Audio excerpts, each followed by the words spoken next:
il y a une interview assez connue de Tim Cook qui dit que la plus grande contribution d'Apple dans les prochaines années sera dans la santé. Je suis allée voir son site en lui disant voilà, ça a l'air super intéressant ce que vous faites, c'est impressionnant, mais qu'est-ce que c'est la blockchain ? Parce que ça a l'air de bien marcher pour vous, mais moi je ne sais pas ce que c'est. Et à ce moment-là, il m'a dit écoute, je ne vais pas te dire ce que c'est, parce que ce serait trop simple. Par contre, je vais te demander d'aller chercher par toi-même ce que c'est. Et à partir du moment où on décide que la blockchain est pertinente et qu'on a construit le cas d'usage avec nos clients, à partir de là, on peut les orienter vers des providers de solutions qui, eux, vont être en mesure de développer et de mettre en œuvre. Donc je pense qu'on aura accès à des services de santé qui vont au-delà de ce qui est possible aujourd'hui dans les hôpitaux parce qu'on pourra délocaliser les soins et ça, pour moi, c'est important.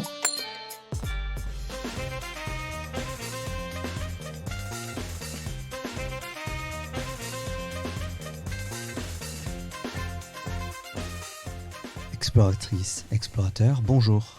Je suis Stéphane, crypto-enthousiaste depuis 2016 et véritablement explorateur dans les blockchains depuis 2019. La blockchain est un univers à part entière et vous entendrez même très bientôt parler de métaverses qui seront des univers virtuels basés sur différentes technologies blockchain. De par ce gigantisme, j'ai décidé de partager avec vous chaque parcelle de la blockchain et des crypto-monnaies que je découvre.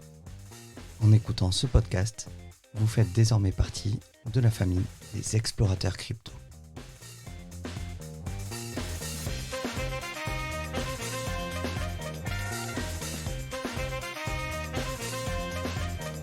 Bonjour Stéphane. Bonjour Anka, tu m'entends bien ? Oui, très bien. Super, impeccable. Merci d'être venu déjà. Je t'en prie, merci pour l'invitation. On ne se connaissait pas, mais du coup... Non, je t'avais un petit peu suivi déjà. J'ai regardé quelques vidéos sur YouTube. J'avais vu quelques interventions sur les TEDx. De ce que j'ai pu voir du coup sur LinkedIn, tu avais quand même un parcours assez particulier au niveau de tes études. Tu as pas mal bourlingué, pas mal bougé. Un parcours assez avec pas mal de réussite. Et puis ce qui m'a aussi pas mal interpellé, c'est que t'es une jeune entrepreneur. Et ça, c'est quand même pas fréquent, je trouve, dans le monde de la blockchain. J'en vois pas tant que ça. C'est quand même un milieu que je trouve assez masculin, même quand je regarde parmi mes contacts sur LinkedIn. Donc voilà, je vais te laisser un petit peu présenter ton parcours. On va parler un petit peu de 23 Consulting, ta société, un petit peu des podcasts. J'ai vu que tu t'étais lancé dans les podcasts aussi. Donc voilà, je te laisse te présenter. Je te remercie. Alors effectivement, j'ai commencé par un parcours très scientifique, très médical, puisque je suis docteur en pharmacie à la base.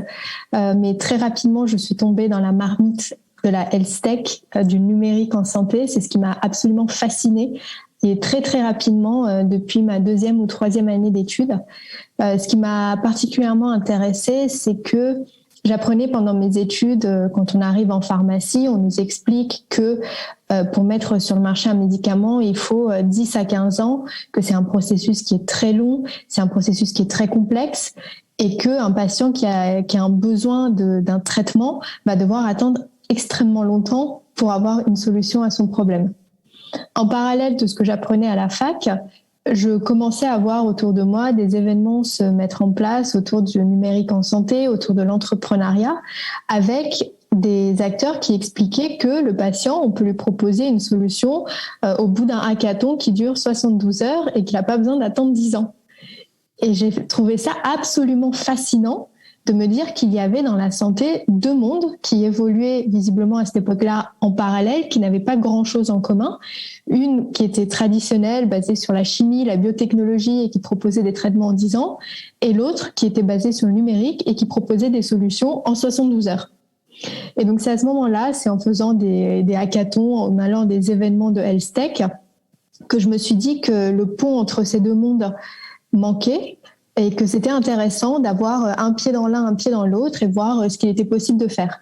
Donc, j'ai commencé à m'intéresser à la tech assez vite dans mes études, avec zéro ambition et zéro projet, mais juste avec l'idée de me dire, bah tiens, c'est intéressant, voyons, creusons un peu plus loin. C'est aussi à cette période que j'ai eu l'occasion de commencer un parcours en école de commerce, puisque la fac de pharma dans laquelle j'étais avait mis en place ce partenariat avec une école de commerce qui s'appelle l'INSEC.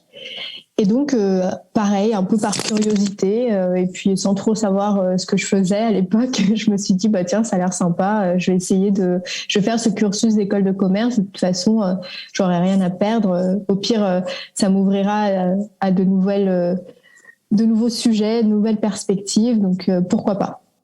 Et donc, c'est comme ça que j'ai commencé mon cursus d'école de commerce. Et c'est pendant ce cursus, finalement, que tout a basculé, puisque j'ai fait une rencontre intéressante.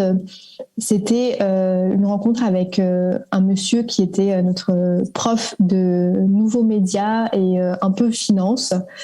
Et ce monsieur nous a montré, en introduction de son cours, son profil Twitter. Sur son profil Twitter, il y avait écrit qu'il était expert en fintech et en blockchain. Donc à l'époque, on est en 2016. Et sur son compte Twitter, il avait 46 000 abonnés, quelque chose que nous, quand on découvre ça, venant d'un milieu hyper scientifique, hyper médical, on se dit oh, c'est quoi ce truc?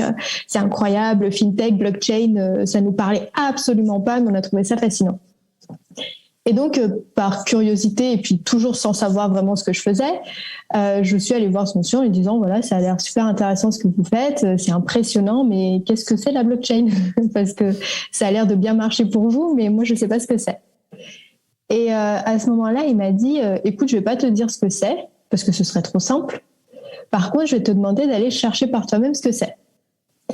Et il m'a dit aussi essaye de voir comment tu peux faire le lien entre ton domaine à toi qui est médical, le domaine de la santé, et le sujet de la blockchain.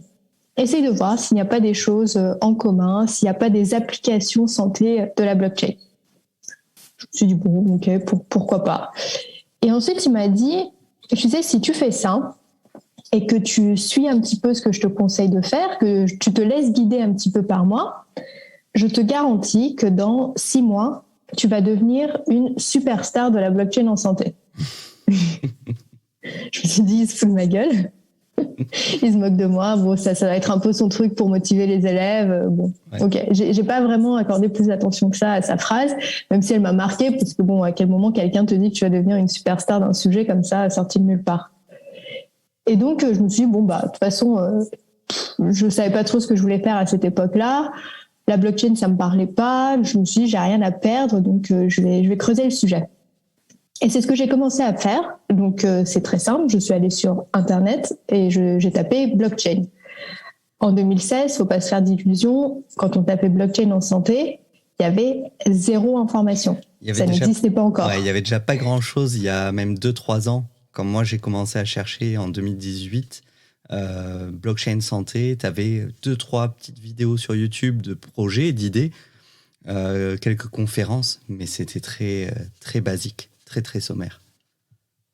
Exactement. Et donc, t'imagines, en 2016, c'était le désert complet. Alors, déjà, sur la blockchain en elle-même, si on n'impose pas le mot santé, c'était complexe et c'était des informations qui étaient extrêmement techniques. Je me rappelle avoir vu une vidéo qui expliquait ce que c'était que le Bitcoin, parce qu'à l'époque, on entrait dans la blockchain par le Bitcoin, qui expliquait comment on allait miner du Bitcoin, qui expliquait les fonctions mathématiques qui servent à créer des hashes. Je me suis dit, non mais c'est quoi ce monde dans lequel j'ai mis les pieds? C'est très loin de ma chimie organique et c'est très loin de tout ce que j'apprends sur les bancs de la fac. J'ai 0 connaissance en informatique, je ne suis absolument pas ingénieure et c'est pas du tout quelque chose qui m'intéresse. Donc voilà, je découvre ce sujet-là.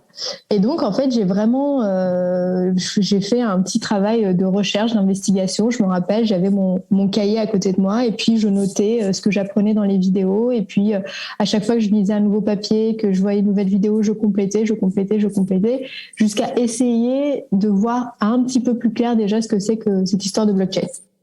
Et ensuite, deuxième étape, voir à quoi ça pouvait bien servir en santé. Et donc, c'est comme ça que j'ai commencé. Alors, je vous spoil la fin, je ne suis pas devenue une superstar de la blockchain en 6 mois. Néanmoins, j'ai été parmi les premiers à écrire sur le sujet de la blockchain, parce que je me suis dit, si moi ça m'intéresse, peut-être qu'il y a d'autres personnes qui s'intéressent aussi. Et donc, 4, 5, 6 mois plus tard, j'ai commencé à écrire sur ce sujet en publiant sur les réseaux sociaux ce que je trouvais. Et c'est comme ça que j'ai mis le pied dedans et c'est comme ça que je me suis complètement engouffrée dans ce milieu. T'as chopé le virus. J'ai chopé le virus. Du coup, tu as répondu à ma deuxième question. C'était quel était ton premier contact avec ce monde-là. Tu es toujours en contact avec ton prof, je suppose? Toujours en contact, c'est toujours quelqu'un que j'apprécie énormément. Et c'est avec quelqu'un à qui je dois tout ce que j'ai pu faire par la suite. C'est lui qui m'a mis le pied à l'étrier. D'accord. Je vois que tu es très actif du coup, sur le milieu de la blockchain santé. Et d'autant plus que moi-même, en tant que soignant, c'est en priorité ce domaine-là auquel je m'intéresse. Quels sont pour toi les projets qui te semblent les plus prometteurs, pas forcément d'un point de vue investisseur, mais vraiment pour la société? Alors, je ne parlerai pas en termes de projet, c'est-à-dire de nom de start-up ou de nom de projet. Moi, ce qui m'intéresse vraiment, c'est plutôt les types d'applications, les types de cas d'usage. Parce que globalement, c'est ça qui apporte la valeur. Après, que ce soit X ou Y société, c'est moins important. Pour moi, il y a 3 grandes applications de la blockchain en santé qui se diffèrent dans le degré de complexité de leur mise en œuvre. Les toutes premières applications que j'ai trouvées intéressantes, et c'est parmi les premières auxquelles je me suis intéressée, c'est tout ce qui touche à la traçabilité du médicament. Parce qu'à partir du moment où on a compris grosso modo ce que c'est qu'une blockchain et à quoi ça sert, le premier truc qui nous vient à l'esprit, c'est OK, on va s'en servir, non pas pour tracer des transactions en crypto-monnaie, mais plutôt pour tracer des actifs numériques qu'on relie à des actifs réels. Et donc, en fait, là, on est dans un système de supply chain qui peut être supply chain de n'importe quel produit, dont les produits de santé. Donc c'est un peu par là que je suis entrée et c'est ce qui m'a semblé intéressant au tout début, c'est l'utilisation de la blockchain pour la supply chain de médicaments. On a eu la chance de travailler avec une organisation internationale sur la supply chain des vaccins. Alors c'était en 2019, avant même que ça devienne un sujet mondial, donc on était un peu avant-gardiste là-dessus. Bien, ça vous prépare. On a préparé la suite et on a travaillé avec cette organisation pour essayer de comprendre est-ce que la blockchain peut être utile pour les aider à mieux tracer les vaccins qu'ils envoient dans les pays défavorisés. Et donc, on a travaillé avec eux sur une étude de faisabilité qui allait regarder quels étaient leurs problèmes, quelles étaient les solutions qu'on utilise aujourd'hui et qui existent aujourd'hui, et est-ce que parmi ces solutions, la blockchain peut avoir un intérêt? La réponse était oui, assez massivement, et ensuite on les a aidés à identifier les providers, les startups qui permettent de mettre en place ce type de solution. Quand tu dis on, je précise parce que j'en ai juste vaguement parlé, mais pendant ta 4e année de pharmacie, tu as créé 23 Consulting, donc qui est ta société de consulting en blockchain santé. On y reviendra juste après si tu veux continuer. Oui, absolument. Donc, du coup, j'ouvre la petite parenthèse sur. Alors, du coup, 23 Consulting, on peut le dire en français. C'est l'avantage d'avoir un nombre, c'est qu'on peut le dire dans la langue qu'on veut. Donc, 23 Consulting, c'est effectivement une société que j'ai montée quand j'étais en 4e année. Là encore, sans trop savoir ce que je faisais. C'est un peu le dénominateur commun à tout ce que j'ai fait en mon début de carrière, c'est que je fonçais sans trop savoir ce que je faisais ni où est-ce que j'allais, mais j'y allais. Et j'ai commencé à mettre en place cette société tout simplement parce que quand j'ai commencé à m'intéresser à la blockchain en santé, à écrire des articles, à publier des contenus, de plus en plus de personnes m'ont contacté pour me proposer de travailler avec eux parce que eux-mêmes se posaient les mêmes questions que moi. Et donc c'est pour ça que j'ai tout naturellement créé cette société. Et c'est au travers de cette société que je fais mes activités aujourd'hui. Donc effectivement, c'est au travers de cette société que j'ai travaillé sur le cas d'usage des vaccins avec la blockchain. Et tu as eu, par rapport à, pour rester un petit peu sur ce vaccin, est-ce que vous avez été contacté du coup suite à la pandémie du Covid pour développer une solution blockchainisée? Alors, nous, on ne développe pas de solution blockchain. Ce n'est pas notre positionnement. Notre positionnement vient juste en amont. Notre positionnement, c'est d'accompagner les acteurs de la santé dans la compréhension de la blockchain et puis d'autres technologies évidemment, mais là, on parle de la blockchain pour savoir quand est-ce que c'est pertinent de l'utiliser. Tout à fait. Donc, c'est vraiment de la formation, c'est des études de faisabilité, d'opportunité. Et à partir du moment où on décide que la blockchain est pertinente et qu'on a construit le cas d'usage avec nos clients, à partir de là, on peut les orienter vers des providers de solutions qui, eux, vont être en mesure de développer et de mettre en œuvre. Donc effectivement, on a eu ce travail à faire au début de la crise sanitaire avec certains qui nous interrogeaient sur le meilleur cas d'usage, sur les acteurs qui existent dans l'écosystème pour pouvoir être orientés. Donc on a eu ce rôle un petit peu de guide, mais finalement, au début de la crise sanitaire, le sujet de la blockchain était quand même assez bien je m'avance peut-être en disant qu'il était assez bien maîtrisé, mais en tout cas, les principaux acteurs qui s'intéressaient à la supply chain, à la distribution des vaccins, avaient entendu parler de ces technologies et donc ont su, en autonomie, s'orienter vers les bons interlocuteurs. D'accord. J'ai regardé un petit peu, j'ai fait mes devoirs, j'ai regardé ta dernière vidéo où tu parlais de 5 projets blockchain en 2021, de blockchain santé. Et justement, tu parlais d'une start-up qui avait lancé une solution blockchainisée pour surveiller la température des vaccins pour la pandémie, justement, du Covid. Oui, absolument. D'ailleurs, c'est encore plus large que juste une start-up. C'est la NHS, donc le système national de santé en Angleterre, qui a lancé ce projet dans 2 hôpitaux. Et leur objectif, c'était de tracer la température et les conditions de stockage des vaccins contre la Covid-19 de manière infalsifiable et de sorte à ce que s'il y a un problème, ils puissent être tout de suite avertis. Donc, ils ont travaillé avec 2 sociétés. Une première qui, elle, fait des capteurs. Donc, c'est un peu leur partenaire historique sur le suivi de la chaîne du froid. Et ensuite, ils ont travaillé aussi avec une start-up qui fait de la blockchain pour s'assurer que toutes ces données sont stockées de manière à ce qu'on garantisse l'intégrité de l'information dans le temps et qu'il n'y ait pas de problème là-dessus. Ok. Donc ça, c'était un petit peu le premier gros aspect que tu vois d'utile dans la blockchain santé. Tu disais que tu voyais 3 grands groupes. Oui, le deuxième, et là on augmente en complexité, c'est l'utilisation de la blockchain dans tout ce qui touche aux études cliniques. Donc les études qui sont faites par les laboratoires pharmaceutiques ou même les acteurs académiques en vue de commercialiser un médicament, donc pour définir son efficacité, sa qualité, sa sécurité. Ces études cliniques, depuis longtemps, pour le grand public, c'est une boîte noire. On sait qu'il y a des choses qui s'y passent. On en sait un petit peu plus aujourd'hui, parce que ça a quand même beaucoup été médiatisé avec la crise sanitaire.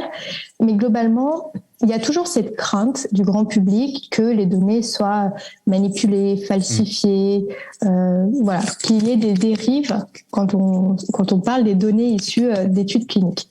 Alors, est-ce que c'est vrai, est-ce que c'est faux? Certaines études montrent qu'effectivement, dans certains cas qui restent assez isolés quand même, il y a des problèmes et certaines données sont perdues ou il y a des choses qui changent dans le temps. Donc, l'idée, c'est de se dire, est-ce qu'on ne pourrait pas utiliser une technologie comme la blockchain où finalement on inscrit de l'information dans du marbre et on ne peut plus la modifier pour assurer le suivi de ces données dans une étude clinique et être complètement transparent et enlever ce soupçon qu'il y a systématiquement de se dire, est-ce qu'ils ne seraient pas en train de bidouiller les données, est-ce qu'ils ne seraient pas en train de les manipuler? Donc par cette approche un peu, voilà ce qu'on entend, voilà ce que pense le grand public. Moi, j'ai tout de suite trouvé que c'était intéressant d'utiliser la blockchain dans ce contexte-là parce que ça permet d'avoir plus de transparence, ça permet de recréer ce lien de confiance qui a depuis très longtemps été perdu entre le grand public et l'industrie pharmaceutique. Alors, je sais bien que ce n'est pas uniquement avec la blockchain qu'on va restaurer les liens de confiance.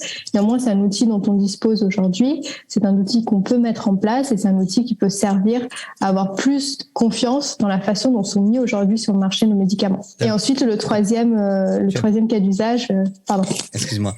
Tu avais un petit peu suivi le lancement de l'ICO de Galéon, qui justement, une grosse partie de leur projet, c'est d'aider à financer des recherches justement. Je ne sais pas si tu avais un petit peu regardé, mais c'est un peu le but du projet. Ça va être de créer une DAO, une organisation décentralisée, et de pouvoir financer des projets dans un programme qui s'appelle Good for Humanity, je crois.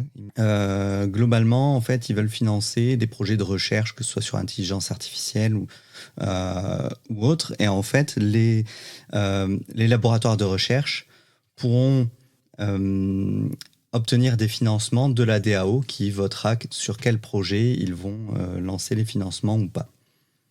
Je pense que c'est un projet qui est extrêmement intéressant. C'est vrai que pour l'instant, je ne peux pas vraiment me prononcer puisque je n'ai pas suffisamment d'éléments pour donner un avis qui soit éclairé et informé. Néanmoins, de ce que tu m'en dis et de ce que j'ai entendu, c'est une ambition qui est tout à fait louable et je pense que c'est quelque chose dont on a foncièrement besoin. Moi, je suis toujours curieuse après de la mise en pratique et de comment tout ça va venir s'insérer dans un écosystème qui est déjà bien complexe dans la santé, mais sur le principe, oui, moi je ne peux que saluer ce genre d'initiative. On espère juste qu'il y en aura plus. Moi, c'est ce que je disais. J'en ai beaucoup parlé parce que j'avais fait un long épisode d'1 heure où j'avais développé un petit peu leur white paper.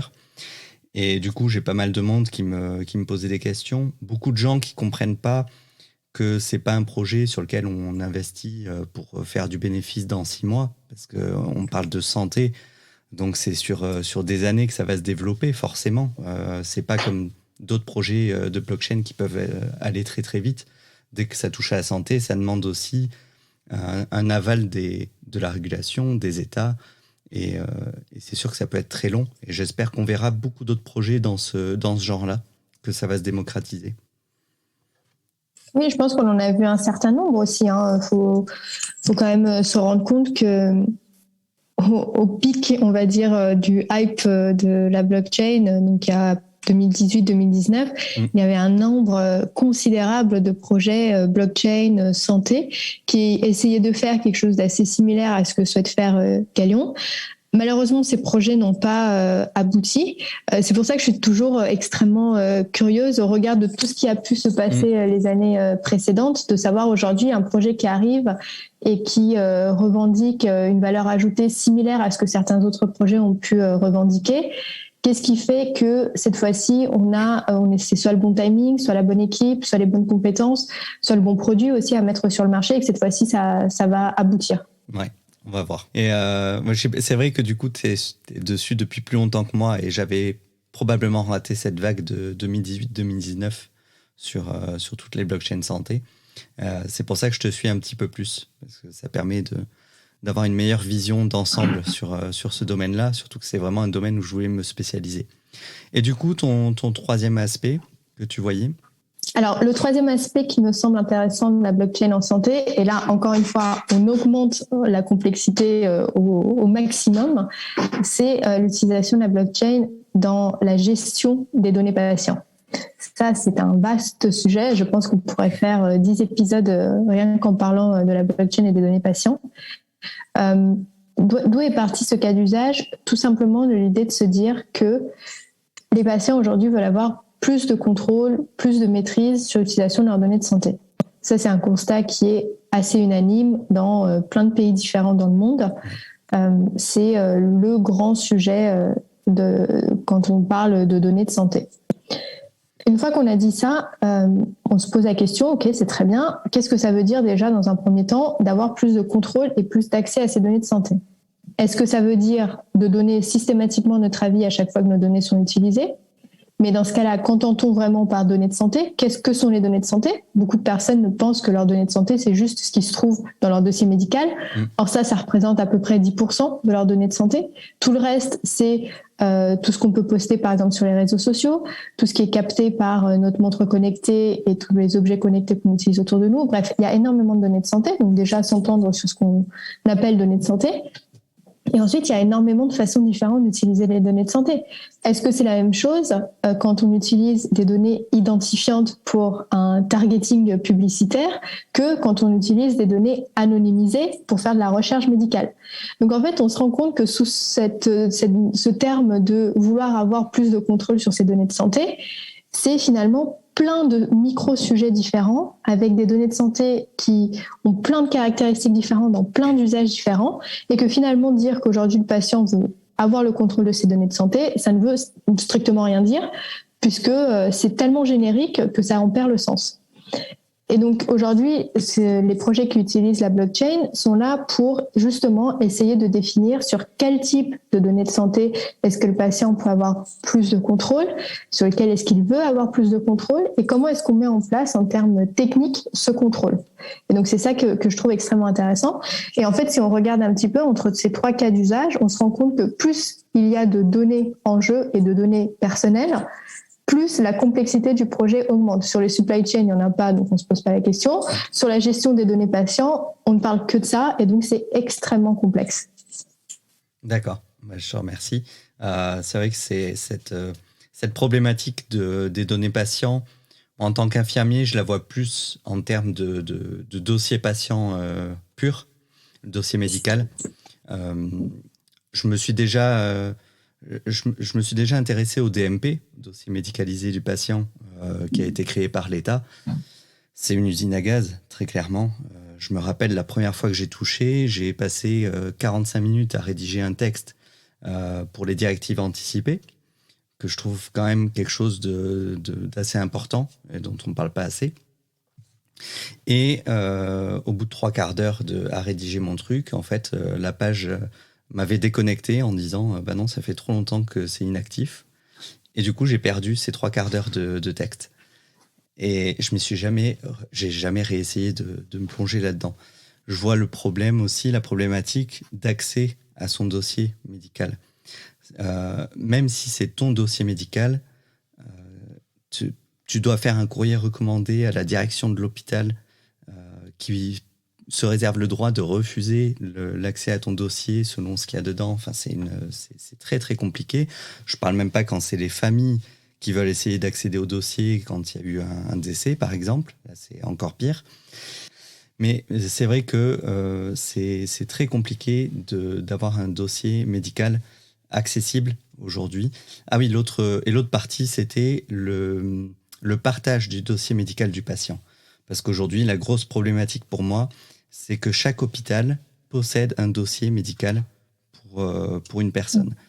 Et je ne comprends pas, alors qu'on a tous un élément sur nous, dans notre portefeuille, qui est commun à tous les soignants, c'est la carte vitale. Et je ne comprends pas comment on n'a pas encore pu créer un accès via cette carte vitale à un dossier unique médicalisé sur lequel je vais chez mon médecin, il rentre l'ordonnance sur la carte vitale, le pharmacien peut tout de suite avoir accès à l'ordonnance de façon sécurisée. Parce qu'aujourd'hui, si je vois des patients avec des prescriptions pour des opiacés, pour de la morphine donc, et c'est toujours des prescriptions papier. Alors même si c'est assez difficile de falsifier les choses pour aller ensuite en chercher à la pharmacie, ça peut arriver. Il y a des ordonnances qui sont falsifiées tous les jours. Et je ne comprends pas, à l'heure du numérique, on est en 2022, qu'on n'ait pas simplifié les choses et automatisé, et notamment aussi sur le partage du dossier médical entre les hôpitaux. Si je suis en vacances en Italie, si j'ai un problème et que je suis hospitalisé, le médecin devrait avoir accès à mon dossier médical avec tous mes antécédents, parce que tout simplement, tu fais un problème de santé, s'il n'y a personne avec toi et que tu n'es pas en mesure de t'exprimer et de donner tes antécédents, tes allergies, des choses très basiques, il peut en résulter des catastrophes qui pourraient être évitées avec un dossier médical consultable de n'importe où dans le monde. Je ne peux que partager ton constat et ta frustration vis-à-vis de ce sujet. Je pense qu'il n'y a pas une personne qui travaille dans le domaine de la santé aujourd'hui qui soit foncièrement opposée à ce que tu décris. Après, c'est plus une question de mise en œuvre et de ressources qui sont mises à disposition pour cette mise en œuvre. Néanmoins, à l'heure où on se parle, il y a quand même un projet absolument formidable qui a été lancé, peut-être qu'il n'est pas suffisamment connu, mais qui le sera bientôt. C'est mon espace santé. Je ne sais pas si c'est quelque chose qui te parle. Mon espace santé, c'est un espace numérique de santé qui a été créé et qui regroupe tous les services de santé, normalement, dont un patient va avoir besoin, dont son dossier médical partagé, le fameux DMP. Donc ça, c'est un petit peu la première brique vers cette vision que tu décris, qui est cette vision d'avoir un lieu unique où on centralise l'intégralité de tes données de santé. Alors, c'est pas forcément nécessaire que tous les hôpitaux utilisent le même logiciel, mais en tout cas, il faut que ces logiciels communiquent avec cette plateforme centralisée pour qu'on puisse avoir un lieu commun où le patient peut avoir accès à l'intégralité de ses données et donc après faire le choix de les partager avec ceux avec qui il souhaite les partager, que ce soit sur le territoire français mais aussi à l'international. Et donc ça, c'est quelque chose où je pense qu'on est absolument tous d'accord pour dire que ce que tu dis est juste et c'est le cap à prendre. Il n'y a pas de sujet là-dessus. Et je pense aussi qu'on est sur la bonne voie pour la mise en œuvre. En tout cas, moi, je ne peux que saluer et me réjouir de ce type d'initiative, surtout que c'est une initiative large sur tout le territoire français qui a été lancé. Normalement, tout le monde va bientôt pouvoir ouvrir son espace santé. Donc, je souhaite qu'à l'avenir, on puisse justement connecter tous ces dossiers médicaux qui sont éparpillés un peu partout et qui fonctionnent, comme on le dit tout le temps dans la santé, en silo, pour qu'ils puissent venir tous alimenter ce dossier patient unique et auquel le patient va avoir accès et sur lequel il va avoir un peu plus de contrôle. Tout à fait. Je te remercie. Je vais un petit peu dévier du sujet pour te parler un petit peu. Je voulais te demander ce qui t'a poussé à te lancer dans la création d'une agence de podcast qui s'appelle MedShake. Et que peux-tu nous en dire ? Oui, alors ce serait dommage de faire un podcast sans parler du sujet du podcast. Oui. Donc oui, avec grand plaisir. Alors MedShake est né de la rencontre avec Marguerite, qui est mon associée et qui a travaillé dans le milieu de l'audio et de la radio pendant 10 ans à différentes fonctions. Quand on s'est rencontrés, moi je faisais beaucoup de publications, j'écrivais, je faisais des vidéos sur les sujets de health tech et justement j'avais commencé à m'intéresser au podcast parce qu'à l'époque, on était donc en 2019, c'était un sujet qui commençait à émerger en France et je me suis dit tiens, est-ce que je pourrais pas rajouter le podcast à toute la panoplie de contenus différents que je peux créer pour sensibiliser à la blockchain et à la health tech.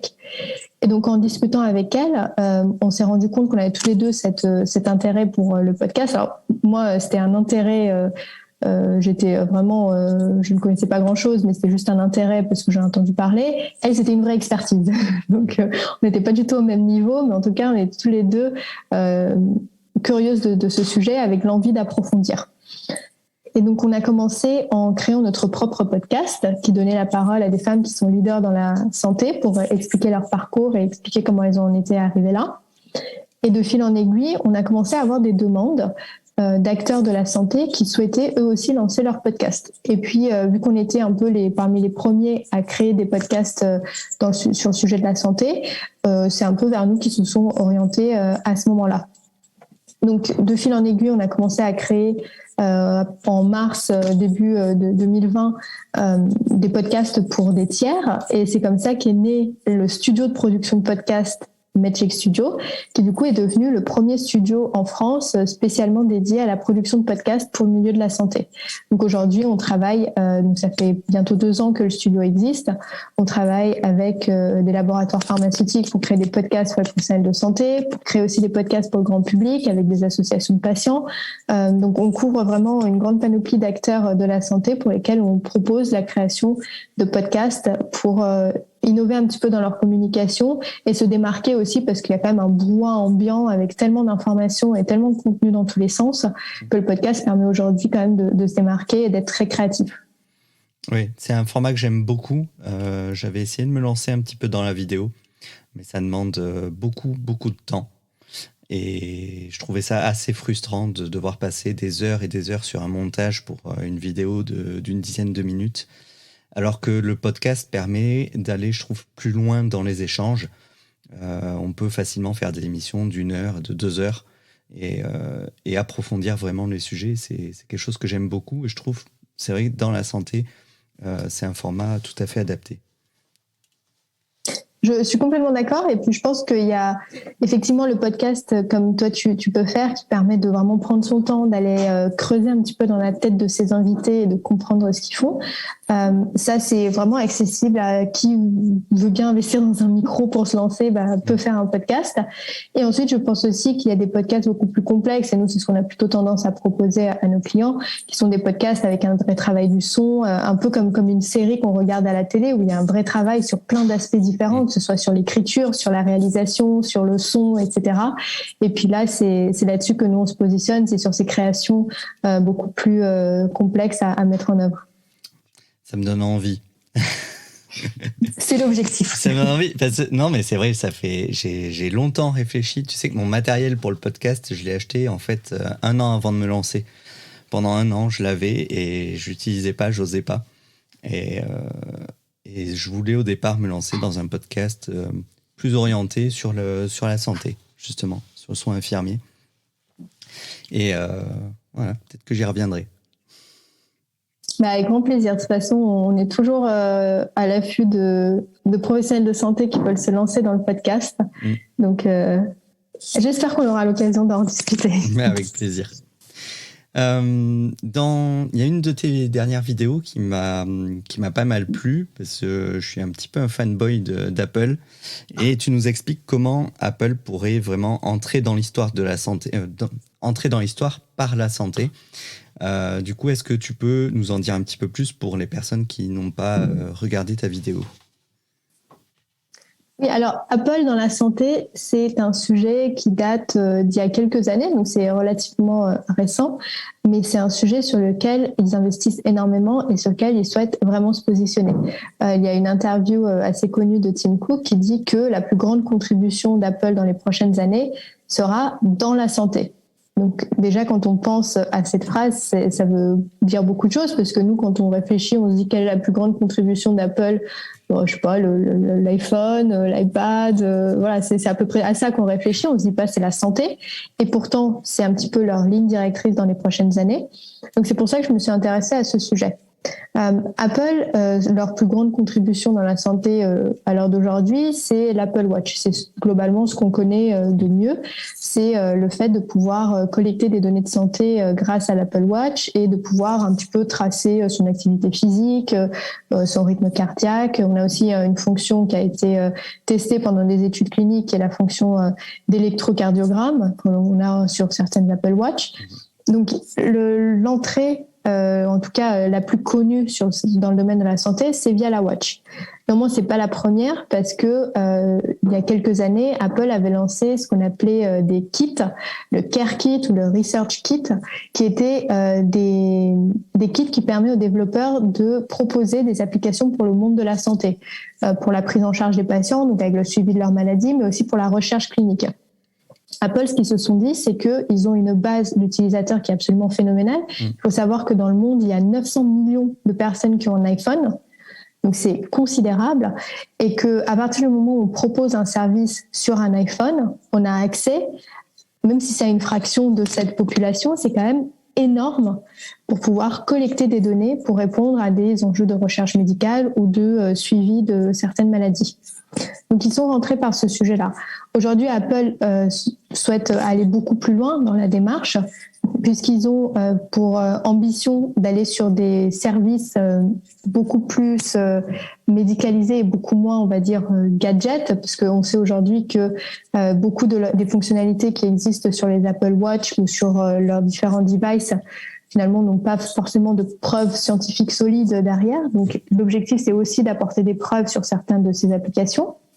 Et ensuite, d'élargir tout simplement le spectre de services qu'ils peuvent proposer à leurs clients. Il y a par exemple Fitness Plus, qui est un service pour faire de l'activité physique, mais pourquoi pas faire des services de télémédecine, pourquoi pas proposer du suivi à domicile. Donc vraiment, le champ des possibles est immense. Quand on a la notoriété d'Apple, quand on a la base de clients d'Apple et qu'on a le reach et l'image de marque aussi qui est assez forte, je pense que c'est un concurrent qui est absolument absolument redoutable dans la santé. Et moi, j'ai aucun problème à ce que ce soit Apple qui propose ses services plutôt qu'un acteur traditionnel de la santé, à partir du moment où elle le fait dans le respect des preuves scientifiques qu'ils peuvent apporter sur ce qu'ils développent, le respect des données personnelles et le respect du patient. Tout à fait. J'avais un petit peu parlé, à chaque fois que je discute de blockchain et de santé, des possibilités que peut offrir l'Apple Watch ou un device similaire. Par exemple, je vois bien une utilité où tu aurais ton dossier médical connecté directement sur l'Apple Watch et où tu peux donner un accès automatisé au service d'urgence.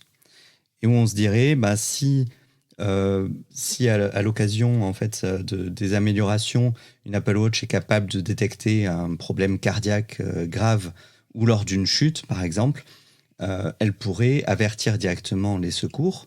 Elle le fait déjà quand il y a une chute, elle peut passer un appel au secours, mais elle pourrait à ce moment-là envoyer un lien vers ton DMP, et auquel cas les secours auraient déjà un accès à tous tes antécédents. Donc, c'est-à-dire que si elle voit que c'est une personne qui a déjà des antécédents cardiaques, qui a fait une chute, derrière le secouriste, le médecin peut s'imaginer qu'il y a eu un problème cardiaque.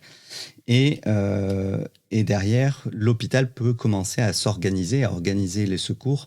Avant même que le SAMU ne soit allé intervenir, on peut déjà réserver un box dans le service des urgences et éventuellement réserver un bloc opératoire si la montre arrive à détecter d'autres problèmes. Et c'est vrai que rien que le fait que le médecin puisse arriver sur les lieux en connaissant déjà les antécédents du patient, ça serait un gain de temps énorme parce qu'on sait que sur certains problèmes, notamment les problèmes cardiaques, tout se joue dans la première demi-heure d'intervention. Et quand on est déjà à une demi-heure de l'hôpital le plus proche, c'est souvent même un gain de 2-3 minutes peut vraiment changer le futur en fait de la personne. Oui, je pense que tu as tout à fait raison. Là où Apple est attendu, c'est sur le fameux dossier patient. Alors, au-delà des notifications, des alertes qu'on peut envoyer via l'Apple Watch, ce sur quoi planche Apple, c'est surtout le fait de pouvoir utiliser son téléphone comme un dossier médical. D'ailleurs, pour ceux qui ont un iPhone, quand vous allez sur l'application santé de l'iPhone, je pense qu'il y a aujourd'hui beaucoup plus d'informations sur votre santé qu'il y en a dans votre DMP. Je suis même convaincue qu'il y en a plus. Et donc, c'est justement là-dessus que Apple veut miser en se disant, si j'ai la capacité de passer des partenariats avec des providers de dossiers médicaux informatisés, dans ce cas-là, je vais pouvoir connecter ces dossiers médicaux directement au dossier patient qui est sur l'Apple Watch et en fait me servir du fait que c'est le patient qui est l'électron libre qui se déplace d'un professionnel à un autre pour qu'il puisse emmener avec lui son dossier médical et pour qu'il le rende accessible à toutes les personnes avec lesquelles il entre en contact. Donc ça, c'est vraiment l'objectif et je pense qu'ils sont plutôt bien partis pour réussir à faire ça. Ils ont déjà noué des partenariats aux États-Unis et Singapour pour pouvoir accéder à ces dossiers médicaux et pour pouvoir les connecter à l'application santé. Et je pense qu'avec le talent qu'a Apple pour proposer des interfaces qui sont toujours hyper agréables à utiliser et hyper simples et qui sont pas aussi, on va dire, vétustes que certains dossiers patients qu'on a dans les hôpitaux aujourd'hui, il y a vraiment une place à prendre. C'est ça. Merci. Quelle est ta vision de la santé sur le long terme, on va dire 10, 20, même 50 ans ou plus ? Alors, ma vision, elle a plusieurs aspects. La première, c'est que ce sera une santé qui sera de plus en plus décentralisée. Et là, je ne parle pas du tout de blockchain quand je dis ça, c'est de la décentralisation juste dans les lieux de prise en charge. Aujourd'hui, on est sur des systèmes qui sont très hospitalo-centrés. La grosse partie de la prise en charge se fait à l'hôpital, il n'y a pas de secret. Avec la crise sanitaire, on n'a pas pu aller à l'hôpital, en tout cas beaucoup moins, donc il a fallu se traiter différemment. Soit en ville, soit en ambulatoire, soit même depuis son canapé. Oui. Et donc pour moi, ça, c'est une tendance de fond qui va rester dans les prochaines années, 10, 20, 30, 40, 50. C'est que de plus en plus, on pourra être pris en charge en dehors des murs des hôpitaux Et j'irai même au-delà, c'est qu'on sera pris en charge directement chez soi, avec de la biologie médicale qu'on pourra faire directement depuis son canapé en envoyant des échantillons de sang, de salive et d'autres fluides. Ce sera aussi des traitements qui nous seront envoyés directement à domicile. Ce sera un accès aux professionnels de santé via la télémédecine, aujourd'hui derrière un écran, demain dans le métaverse, et on en reparlera. Donc je pense qu'on aura accès à des services de santé qui vont au-delà de ce qui est possible aujourd'hui dans les hôpitaux, parce qu'on pourra délocaliser les soins, et ça pour moi c'est important. Après il y a aussi ce qu'on appelle globalement la médecine des 4 P, la médecine participative, préventive, prédictive et personnalisée. Ça, je pense que c'est un discours qu'on entend beaucoup, mais qui est foncièrement correct, de se dire que à partir des prochaines années, un patient, ce ne sera plus forcément une personne malade, ce sera toute personne, peu importe son niveau de santé, qui souhaite avoir un impact sur sa santé, optimiser son niveau de santé, même s'il est en bonne santé ou s'il est malade. Donc, ne plus faire la différence entre les malades et les non-malades, mais se dire qu'un patient, c'est toute personne qui veut améliorer son état de santé, peu importe quel est cet état initial. Donc ça, je pense que ça va marquer une vraie différence, puisque tous les actes de prévention vont prendre de plus en plus de place, si on part du principe qu'on traite aussi ceux qui ne sont pas malades. Et ensuite, évidemment, la médecine personnalisée, c'est un vrai sujet, surtout quand on s'intéresse aux thérapies cellulaires, aux thérapies géniques, quand on s'intéresse aussi aux thérapies numériques, qui vont être de plus en plus personnalisées pour les attentes, les usages de chacun des patients. Donc voilà, c'est un peu un mélange de tout ça, si j'essaie de me projeter dans les prochaines années. Super. Justement, tu parlais du métaverse, tu as avancé sur la question suivante. Depuis quelques mois et depuis notamment l'annonce de Facebook qui est rentré dans le métaverse, on a vraiment une grosse hype sur les NFT et sur les métaverses. Quels usages est-ce qu'on peut en attendre dans la santé ? Alors le métaverse dans la santé, je pense que c'est un peu comme quand je me suis intéressée en 2016 à la blockchain en santé, c'est que on pouvait vite fait déceler quelques usages, mais c'était pas encore très clair. Je pense qu'aujourd'hui, le métaverse, c'est un petit peu pareil. Globalement, pour moi, il y a 2 usages qui me semblent prépondérants et intéressants. Le premier, c'est dans la formation médicale. Tout simplement parce que, par exemple, on le voit aujourd'hui, il y a certains chirurgiens, donc ça existe déjà, qui enseignent à leurs élèves dans le métaverse sur des jumeaux numériques d'organes ou de patients fictifs évidemment, pour se préparer, pour s'entraîner, pour expliquer et pour montrer comment on fait certaines interventions chirurgicales. Donc ça, c'est quelque chose qui se fait déjà, mais ça va évidemment progresser dans les années à venir. Et ensuite, la deuxième application qui me semble intéressante, c'est celle d'accéder à des nouveaux services de santé auxquels on n'a pas forcément accès là où on se situe. Par exemple, on peut se connecter, on peut aller dans le métaverse et avoir accès à des soins qui sont proposés aux États-Unis ou à l'autre bout du monde. C'est pas des choses qu'on peut faire dans notre vie courante, mais on peut avoir accès à des professionnels qui sont à l'étranger. On peut avoir accès aussi à des prises en charge auxquelles on n'a pas accès dans le lieu dans lequel on habite. Donc en fait, finalement, ça pousse encore plus loin les barrières de la santé, les barrières de l'accès aux soins. Oui. Ça peut aussi permettre à des personnes qui n'ont pas accès à des solutions sur place d'en avoir accès parce qu'elles peuvent justement entrer en contact avec d'autres patients, avec d'autres professionnels de santé. Et donc tout ça, ça permet d'ouvrir de nouvelles opportunités. Il peut y avoir un gros usage dans ce cas-là, si je te suis bien, sur tout ce qui est maladie orpheline, où des fois on a des patients qui sont juste au nombre de quelques dizaines dans un pays et qui effectivement pourraient plus facilement se rassembler ou faire des consultations à distance sans avoir à payer des centaines et des milliers d'euros de frais de transport pour essayer d'aller dans un pays comme aux États-Unis pour avoir un spécialiste de cette maladie. Oui, absolument. Après, il faut pas se leurrer. Certaines maladies nécessitent une prise en charge qui est physique. Il y a un processus d'anamnèse, etc. Oui, mais justement, est-ce que on peut pas faire ça en collaboration? Je pense aux infirmiers libéraux. On l'a vu avec la télémédecine où les infirmiers peuvent réaliser certains actes d'auscultation et les transmettre au médecin. Et de fait, ça permet au médecin de rester dans son cabinet et au patient de rester au niveau local, d'aller voir son infirmier au niveau local. Je sais qu'il y a des infirmiers d'ailleurs qui ont fait installer des appareils de télémédecine dans les cabinets et où au final ils sont juste là en accompagnement pour le patient qui peut, il peut réaliser certains actes d'auscultation, bien entendu dans les limites de ce qui est autorisé aux infirmiers, mais après je pense qu'on peut imaginer des formations qui permettraient d'élargir les compétences aussi. Oui, je pense que tu as tout à fait raison. Ça peut être les infirmiers, ça peut être les pharmaciens, ça peut même être les médecins, mais qui n'ont pas la spécialité souhaitée et qui sont à côté du patient dans la même salle, qui peuvent pratiquer les gestes nécessaires et qui vont tout transmettre et qui vont avoir une réunion dans le métaverse avec le médecin spécialiste qui est à l'autre bout du monde. Et en fait, la consultation peut se faire de cette manière-là.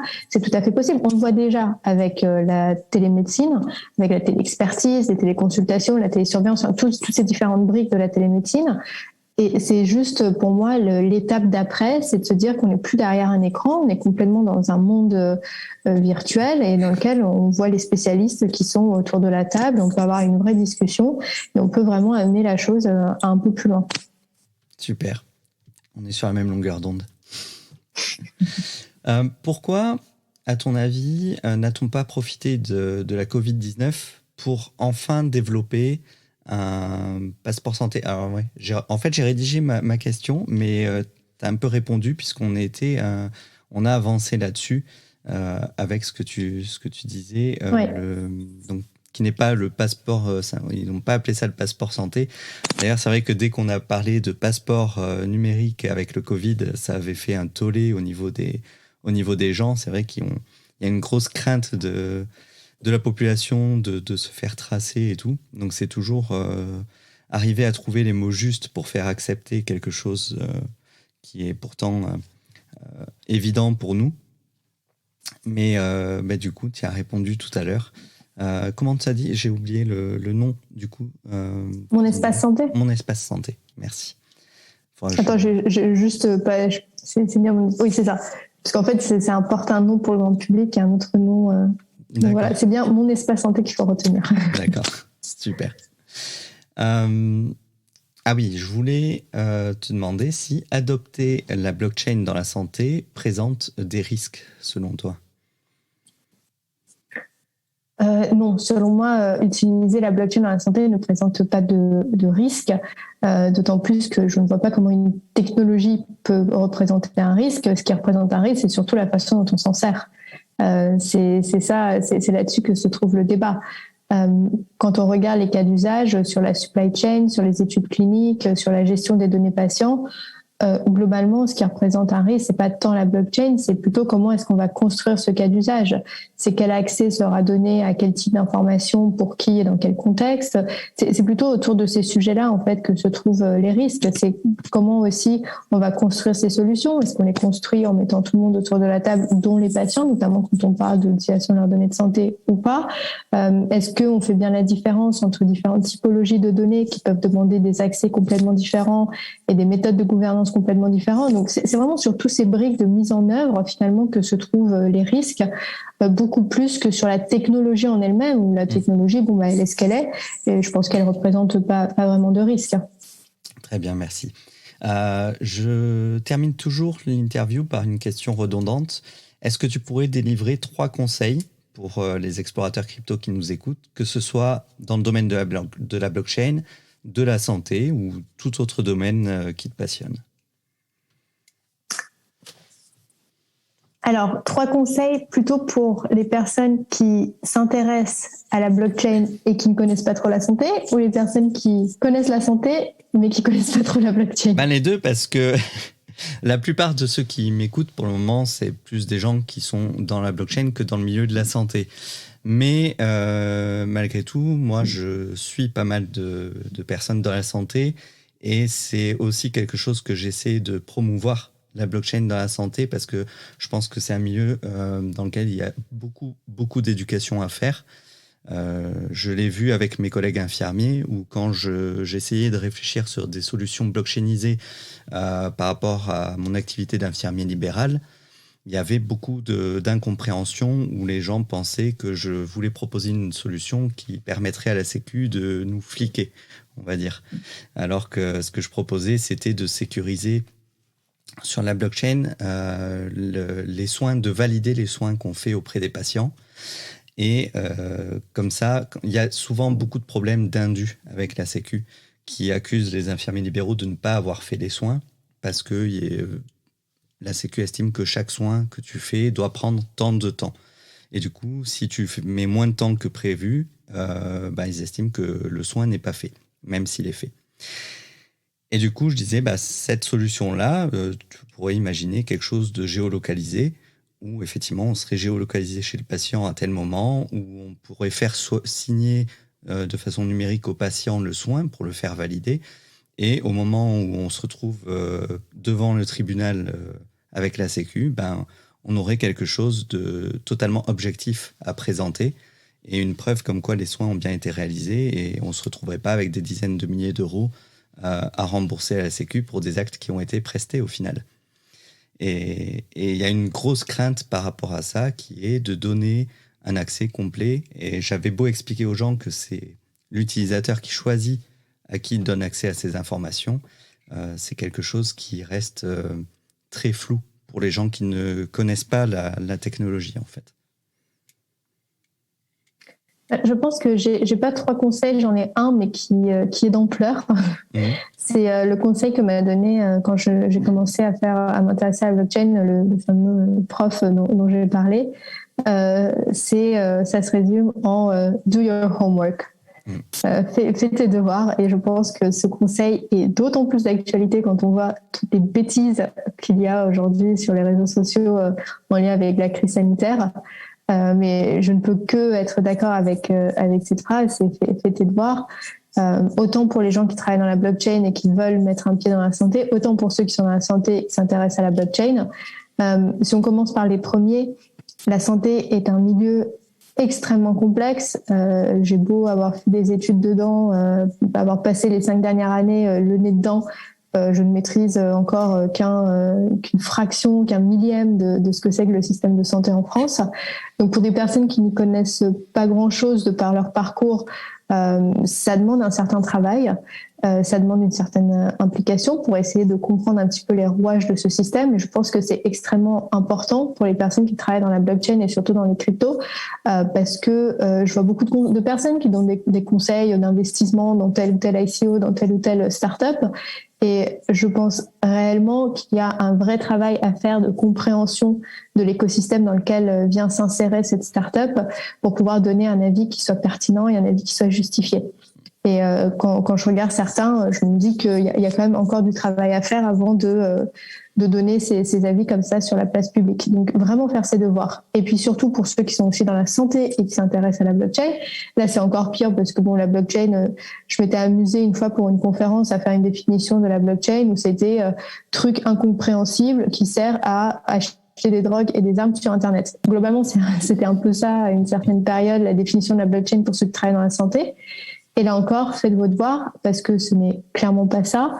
En tout cas, aujourd'hui, il y a des applications qui sont extrêmement intéressantes et qui apportent une vraie valeur ajoutée. Et c'est ce que je m'emploie à expliquer, à rendre simple, à rendre concret par tous les contenus que je peux créer sur les réseaux sociaux. Donc, il y a vraiment un travail à faire. Et ça vaut pour tous les domaines c'est pas tourner 10 fois la langue dans sa bouche avant de parler, mais c'est de taper au moins sur Google le mot blockchain ou le mot de santé avant de donner un conseil et d'en parler. C'est très dur d'utiliser Google pour certaines personnes, tu sais. Moi, je le vois avec l'avènement de Facebook, vraiment, où tu vois sur les groupes des gens poser des questions qui trouvent leurs réponses en 5 secondes sur Google, où tu trouves vraiment dans les premiers résultats de recherche en tapant la phrase. Et il y a une fainéantise ambiante, en fait, qui a été créée par les réseaux sociaux, où tu essaies de trouver un petit peu des réponses toutes faites, réchauffées, qui, pour la plupart, en plus, quand tu cherches des réponses sur les réseaux sociaux, 9 fois sur 10, tu auras les 3/4 des réponses qui seront complètement à côté de la plaque dans les commentaires. Donc, c'est sûr que le do your J'ai pas ton niveau d'anglais. Do your own research. C'est un credo que je répète très, très, très souvent. Parce que ça m'a plu d'ailleurs ce que tu as dit sur ton prof. Qui la première fois où tu lui as posé la question, il t'a pas expliqué. Il t'a dit, va chercher toi-même. Et en faisant ça, je trouve qu'il a une bonne idée parce que en faisant comme ça, déjà, si tu t'y intéresses pas vraiment, tu vas pas aller chercher. C'est toi qui passeras à côté de quelque chose. Mais lui, d'un autre côté, il va pas perdre de temps à t'expliquer quelque chose qui t'intéressera pas. Tandis que si tu reviens vers lui, même si c'est en disant, écoute, j'ai cherché, mais j'ai pas vraiment compris, il saura que tu as fait tes recherches et que c'est quelque chose qui est susceptible de t'intéresser. Et qu'il aura tout intérêt à développer la chose avec toi. Je pense que c'est quelque chose que je vais garder dans un coin de ma tête parce que c'est une bonne approche, je pense. C'est pas nécessaire que chacun d'entre nous fasse des heures et des heures de recherche sur un sujet. Mais il y a aujourd'hui des leaders d'opinion, ce qu'on appelle des influenceurs, ou en tout cas des personnes qui souhaitent partager leurs connaissances sur un domaine. Et je pense très sincèrement que ces personnes ont la responsabilité d'aller chercher et d'aller s'informer avant de proposer du contenu, soit sur les réseaux sociaux ou même en conférence ou peu importe. Parce que finalement, la personne qui a la flemme d'aller chercher, et je peux pas lui dire que c'est une mauvaise chose, parce que moi aussi j'ai la flemme d'aller chercher des choses parfois, mais du coup, on va aller se tourner vers ces gens qui vulgarisent l'information, qui la rendent accessible, qui la rendent simple, et c'est mon métier, donc je vois un peu comment ça marche. Et en fait, ces personnes-là ont vraiment la responsabilité de proposer des contenus qui soient corrects. Et je sais que c'est extrêmement difficile à faire, parce que nous-mêmes, quand on propose des contenus de vulgarisation, on va chercher l'information quelque part et parfois on peut aussi se faire avoir. Ça m'est arrivé pas plus tard qu'il y a quelques semaines où j'ai posté justement sur un projet en me fiant à ce que une personne proche de ce projet m'avait dit. Et finalement, en fait, je suis pas allée, comme on dit, croiser mes sources et aller plus loin dans la recherche. Je me suis juste basée sur ce que cette personne m'avait dit. Et finalement, il s'est avéré que c'était faux. Et on me l'a souligné, on me l'a fait remarquer. Et puis voilà, il faut juste avoir l'humilité de se dire qu'on s'est raté et qu'on corrige l'information. Mais il faut vraiment faire attention parce que ça peut avoir un impact assez énorme. Et quand on voit aujourd'hui les montants que certaines startups arrivent à lever, on se dit, les personnes qui ont investi dans ces startups-là, elles ont intérêt à savoir ce qu'elles ont fait, parce que c'est quand même des montants assez astronomiques. Et ceux qui encouragent ces investissements, j'en parle parce que je sais que dans le monde des ICO, c'est vraiment c'est des choses qui sont assez courantes. Ces influenceurs qui orientent un petit peu les investissements. Je trouve qu'il y a quand même une responsabilité qui est assez massive. Et j'espère vraiment que ces gens ont fait leur homework avant de proposer ce qu'ils proposent. C'est vrai que c'est pas quelque chose de très simple à faire. Moi, j'essaie de le faire aussi, mais on n'est pas journaliste non plus. On n'a pas forcément appris à faire correctement ces recherches-là. Et on apprend un petit peu sur le tas aussi. Mais j'espère que je partage pas trop de bêtises. Si tu me vois partager des bêtises, en tout cas dans le milieu de la santé, n'hésite pas à me taper sur les doigts et à me le dire, parce que j'aime bien me corriger. Je dis toujours aux gens, n'hésitez pas à venir débattre de choses, parce que il y a que comme ça qu'on avance et qu'on arrive à progresser, en fait. C'est en se remettant en question en permanence. Absolument. Écoute, je te remercie. Je t'avais dit 1 heure, donc je vais pas te retenir plus longtemps. Ça fait déjà 1h10 qu'on enregistre l'émission. Je te remercie beaucoup. J'ai eu beaucoup de plaisir à t'écouter. Ça faisait longtemps que je voulais échanger avec toi sur ce sujet-là. Et puis, j'espère qu'on en reparlera très bientôt, que ce soit pour 23 Consulting, parce que je pense qu'il y aura beaucoup de choses à dire dans les prochaines années. J'espère que 2022 va voir beaucoup de projets évoluer dans ce milieu-là. Et puis peut-être sur les podcasts santé. Là, c'est si j'ai le temps de développer ça à côté. Mais je vois que ça prend déjà beaucoup de temps, un podcast.